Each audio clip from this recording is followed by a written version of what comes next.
Welcome to the Soul Report, where we delve deep into the stories that uplift and inspire. I'm your host, Dr. Douglas James Cottrell, and each episode we bring you conversations with the most thought-provoking motivational speakers, spiritual leaders, thought-provoking motivational individuals that you will ever want to find in the world. We seek personalities from around the globe. We're here to explore that myriad of those remarkable individuals with heart-rending stories, unusual abilities, and through their unique modalities, we're here to wake you up and to educate you. So sit back and listen to the transformational wisdom and inspiration right here in the Soul Report. Good morning, everyone. My guest today is Alex Urbina. He is a shamanic healer and a real shaman. And so we're going to ask him today all about his work. Welcome to the show, Alex. It's good to have you here today. You know, many people have ideas about shamans and what they do, and, it's kind of mystical and magical and things like that. So tell us a little bit about what you are as a shaman, and basically, how did you get started in this amazing field? Yeah, so 20 at the age of 23 years old, I was invited to a personal development training weekend. And as I attended this seminar, I had a very profound spiritual and conscious awakening. And up until that point, I didn't realize that I was unconscious until I had the awakening. Hmm. And during that awareness, that new awareness of myself, I saw that there were things about me that weren't my greatest versions of me. And so that kind of embarked an excitement about wanting to learn more about who I am and what I'm capable of. And it caused this conscious awareness explosion within myself. And so that was the moment I decided that I wanted to be a better husband, a better father. I wanted to be a better leader in the world. And I developed a vision to change myself and to grow and evolve. And then I created a vision of wanting to change the world. And when that happens, you realize at a certain point that in order to change the world, I have to change myself. So I embarked on this hero's journey of self improvement, learning everything about who I am, what makes me, learning all about my limiting beliefs and the things I needed to heal and move beyond my past and so forth. So I embarked on that journey. Along that journey, I started coaching leadership programs for that center. And then it led to transformational trainings for teenagers and conscious parenting. So I've been doing that for about a little over 30 years. During COVID, all my training centers my training schedule got shut down, and I started meditating. And even though I was spiritually activated to some degree, I had never really fully gave myself permission to meditate. And so during COVID, I decided to start meditating. And during my first meditation, I was visited by my higher self. My higher self came into my meditation, basically reminded me of some past life experiences as a shaman in three other past lives. And my higher self basically showed me that as spiritually activated as a shaman as I was in those past three lives, that I had died and suffered miserably at the end of my life. So even though I was helping people in certain villages and I was counseling people and offering them medicines to improve their lives, I wasn't doing the work myself as a shaman in those past lives. So I didn't do the personal development work. I was still living as the victim, still blaming other people. I was still miserable, even though I was providing powerful medicine for the people in the villages. And so they showed me that I died miserable in all three lives. I was either an alcoholic or I had pushed away all the people that I loved the most. So they showed me in this vision, in this meditation, that in this lifetime, I chose to do the personal development work first, to do all the conscious awakening and learning all the powerful distinctions of self-directed leadership and to do all that healing stuff on the front end. And then they showed Well, me, sorry, I didn't mean to interrupt, but that's quite a story. You go away for a weekend, regular guy, and all of a sudden your whole life changes.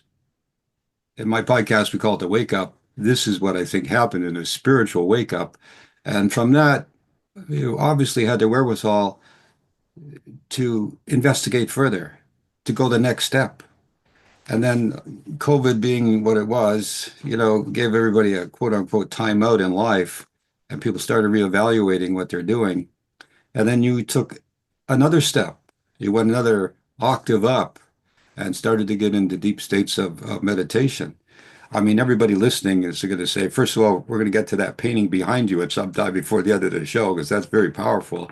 And I'm sure my audience is wondering what the heck that's all about. And I don't want to forget to ask you about that. So anyway, but the thing is, people, when you had this past life recall, this was more than just watching a movie, seeing yourself. You had a remembrance, I assume, and a sense of being in place during those times. Because as you mentioned a moment ago, you had another layer of revelation of which you found your path. And I'm very pleased to hear you say you're on the front end now, developing yourself, right? There's a lot of people out there talking. They read a book. You've probably met maybe more than one who is espousing academically the context of a book. They never lived a life or walked the steps in life. And so here you are in this time. Tell us about that profound revelation. I mean, it must have taken you a lot of, looking inward to find the steps where you are. And you're, of course, you're a person now who teach courses, you empowering self, you restore balances across the mind, the body, and the spirit. This is how you help people. So tell us a little bit how that point of reflecting back, because many people are wondering what about previous experiences and how profound they can be. What was it? Did it change your heart? Did it change your thinking? Was it a profound change in the moment, or was it one of those lingering things that you had to keep exploring? Well, ever since that first training at the age of 23, I just got it that it just made sense to me that in order to change my outside world, I had to constantly be changing my inside world. So I knew that I had to constantly be challenging my belief systems, and I had to constantly be not only challenging them, but reinventing them and replacing more empowering beliefs with the predated, conditioned beliefs from, my family, growing up in a family that wasn't evolved and was fear-based. So I had to do a lot of work every day, all day long. It was basically like breathing to me. So Mm. personal growth was just like breathing. It was something that I just did and practiced being every single day, all day long. I learned a very powerful distinction that changed my life at that early stage. And the distinction was called be, do, have. And it's a principle of mastery. And when my mentor explained that principle to me, it just blew me away. And it was how I decided to live my life from that moment forward. And the way that it goes is that most people, they live their life from doing something specific so they can have something specific, and then they can be something specific. So the focus in that model is more about doing it. So I'm doing better, doing more, doing it differently. Then I can have different things, and then I'll be happy, I'll be successful, when you look at that distinction, that distinction is really a distinction where you're always chasing the doing and the having. So if I do more, if I do better, if I do different, then I'll have these things. And then my being happy and being successful is dependent on the having and the doing.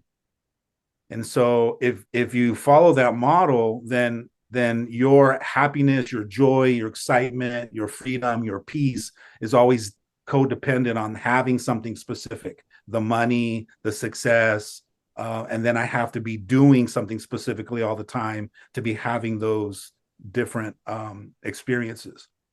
And the model, when I got explained, of mastery is that if you focus more on who you're being, which is what we really have control over, I can control being loving. I can be in control of my own state of being compassionate and being patient and being present and being powerful. Those states I have control over. I don't really have control over necessarily the world outside of me, but I do have the control of who I'm being. So to make it a shorter story, I live my life based on focusing more on who I'm being every day. And I focus on being more loving, more patient, more present, more connected. And those inner qualities and focusing on those inner qualities is what's causing me to generate the experiences that I'm enjoying, that bring me into the flow and me into the present moment and enjoying, more peace, more excitement, and I'm drawing beautiful experiences to myself. But to answer your question, to me, it was just about focusing every day on those inner qualities rather than focusing on what I need to do today and bringing the worry and the fear of not doing it right.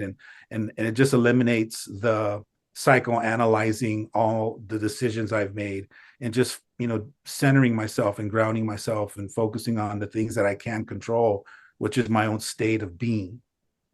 That sounds like profound wisdom. And naturally, it wasn't easy. As you just stated, it was an everyday effort.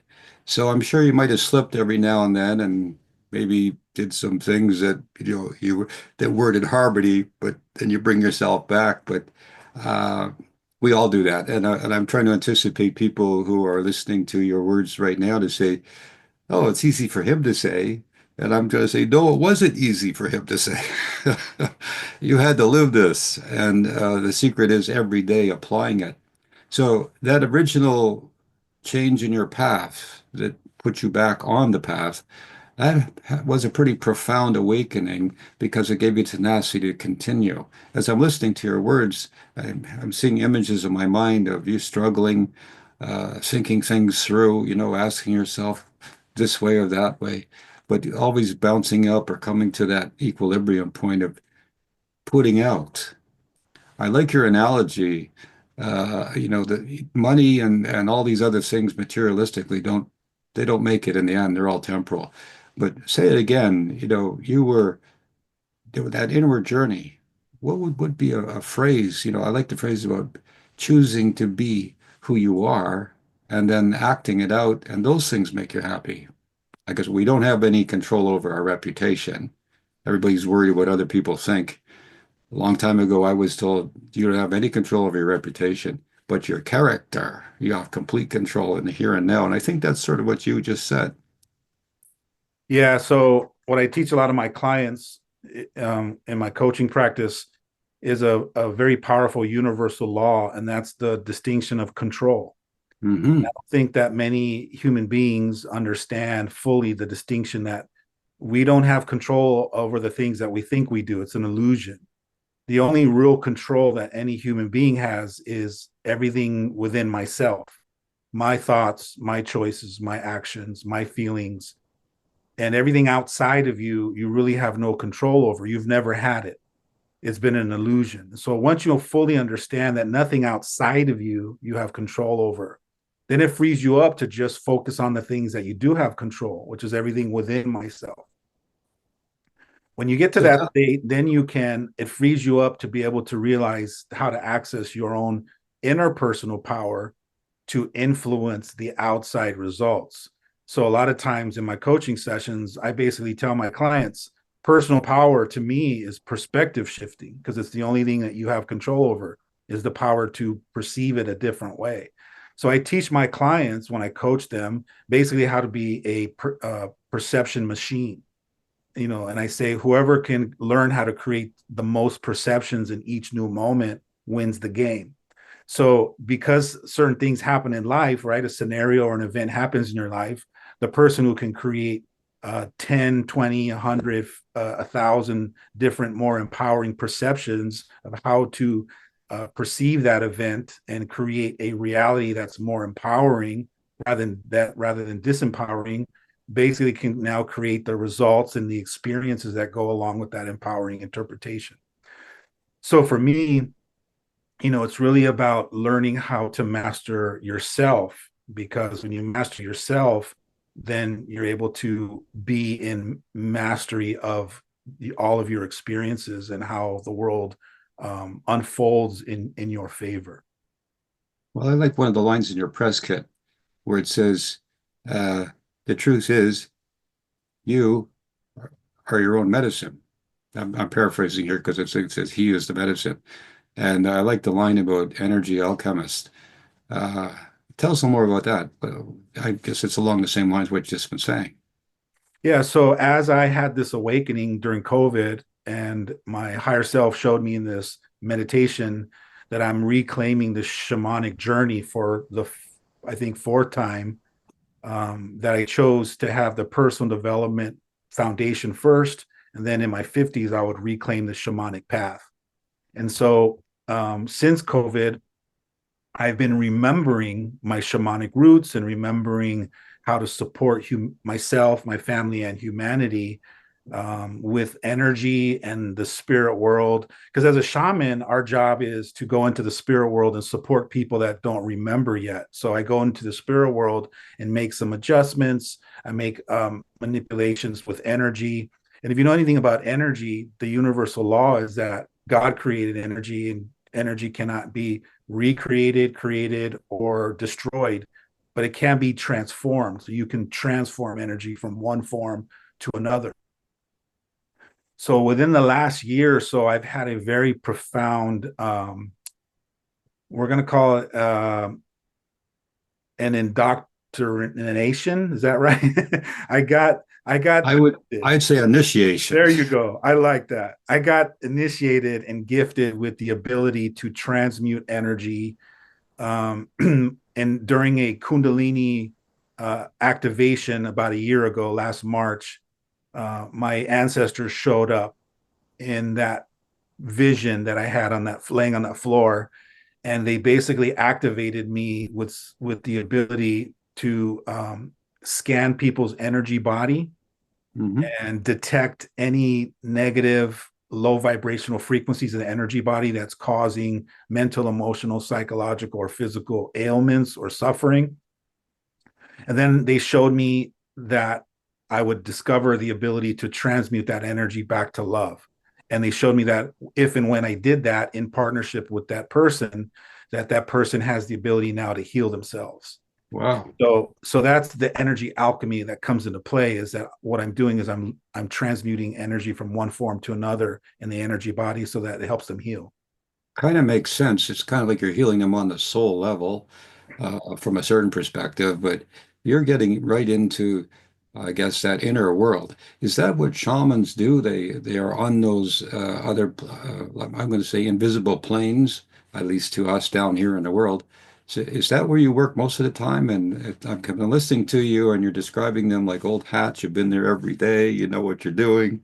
It's kind of like the path is worn. So for people who are not quite aware what shamanism is, or you as a master shaman, uh, is that, am I going the right direction? You're working on these higher dimensions or fields? Yeah, so we're kind of like a the bridge between the 3D world, where we live in the idea that we're a human being on a journey of spiritual enlightenment, and it's actually the opposite. It's remembering that we're spiritual beings and consciousness that has embarked on a human journey. We've taken on these human avatar suits to have experiences in the human experience. And so it's just about remembering that. And most shamans get that remembering in every lifetime that they choose to be that role for people, to be the reminder. Hey, you're not just a physical human being, you're a spiritual being. And when you start to remember that and access that power, then you start to transcend any and all suffering that's happening here in the physical reality, because it's not real. It's just being manifested through the not remembering of who we are and what we're capable of and accessing our true power.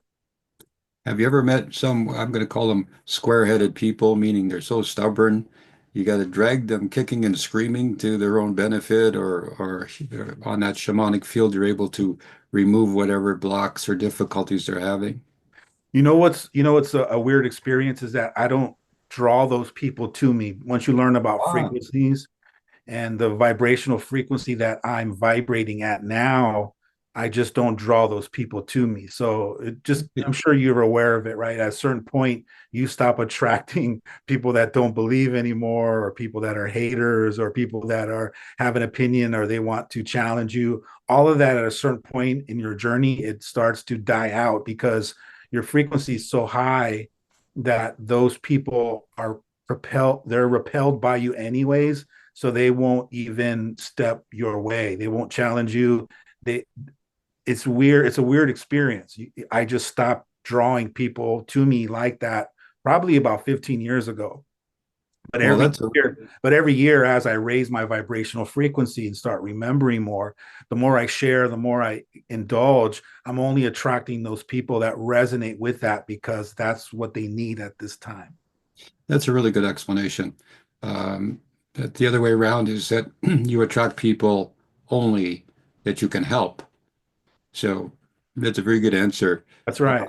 That's right. I think everybody in the spiritual field has had those naysayers and those doubters.